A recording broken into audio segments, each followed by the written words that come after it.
Shooting a scene that's, has any level of intimacy is always maybe a little awkward if it's the pilot. I think that Jake McDorman thinks I'm the worst kisser in the world, probably, because that was such an uncomfortable scene, and it was my first scene to do something like that. And ready, and action! All I remember is our director, Gil Younger, yelling cues to me, kiss, shirt, look, door.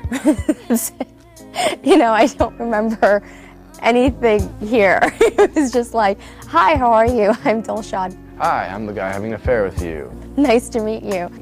What's up? I've seen you once before. So that's always a little bit strange. It's part of the job, and just make out and then hang out. It's a tough job, Evan. To a mixer Friday night. Don't you wish your girlfriend was hot like me? But someone's got to do it. Your girlfriend was a freak like me. When it comes to rivalry, you wouldn't want to mess with these girls.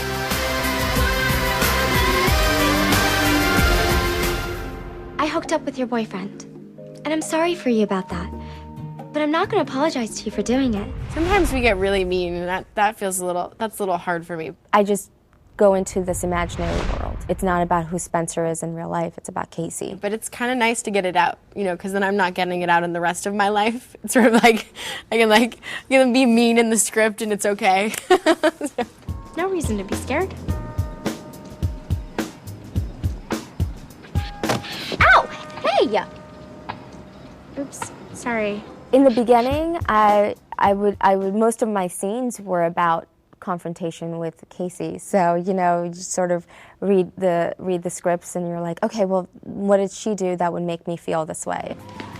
What's up, big sis? If you think you can come between Franny and me, I feel for you in your sad situation. But Franny appointed me because she couldn't trust you. It's a power struggle.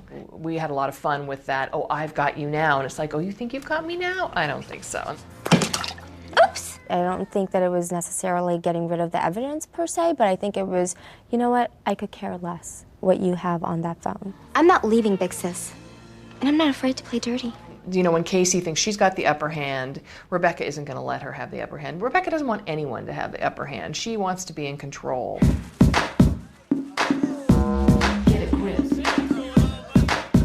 Your protagonist is only as good as your antagonist. So everyone wouldn't like Casey as much if everyone didn't hate Rebecca so much. And I think it sort of goes both ways. Like when you start to hate Casey, you kind of might like Rebecca a little bit more. I think at the end of the day, it's important to find the fun in it. I think that the scene with Evan's parents coming to visit Casey is a perfect scene for Rebecca to come in and do her thing. Hi, Casey. So that's why you're trying on all those clothes. These must be Evan's parents. Pleasure. And I don't think it's necessarily about Evan at this point. It's more about getting back at Casey. Casey didn't mention you either, which is surprising because Casey and I share everything when it comes to Evan. She knows it's an important moment in Casey's life. She's overheard this conversation, and she's going to take full advantage of this opportunity. It's too bad we didn't meet earlier. Maybe my father could have helped out. Well, next time.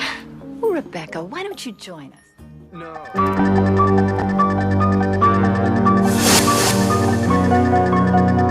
Ooh, haunted spirits. Deadly stalkers. Rats and snakes. It's time for Fright Night.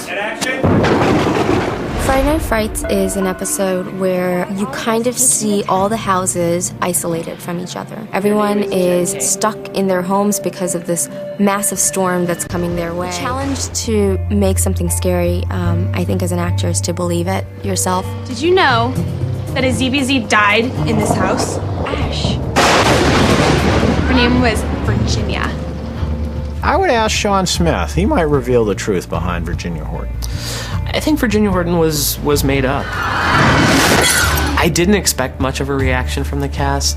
I thought that they were cool enough to not be so scared, but it seems like some of them got a little skittish around the Ouija board. The Ouija board scares me in real life, so I don't go near that. I don't want anything to do with ghosts. Tell us who you are. I don't care if you buy it at a toy store. Just don't do that. Back on campus, two unlikely soulmates become cellmates. We're stuck in a room together. It happens during a psych experiment, and it is a 30-hour test. This is like being at a slumber party with Jack Bauer.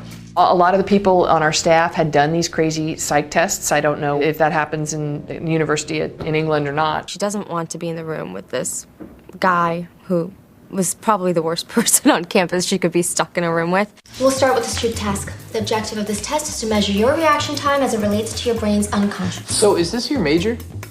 I don't get credit for small talk. It was just a really fun way to get them to know each other because otherwise we couldn't quite figure out organically why these two characters would come together. I'm gonna play a sound and you identify what it is.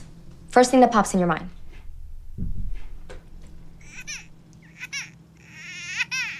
Evan Chambers losing his allowance? Cappy and Rebecca start to see something in each other, especially when you're sitting in a room for that long. You know, you'll see something. I think they find a match in each other. For everything that Cappy sort of throws to Rebecca's way, Rebecca's able to throw it right back at Cappy.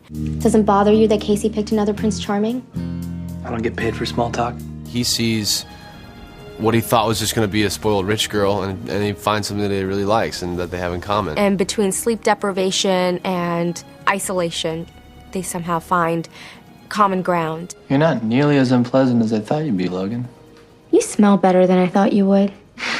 Ah, is this the start of a beautiful friendship? I'm just gonna have to wait and see.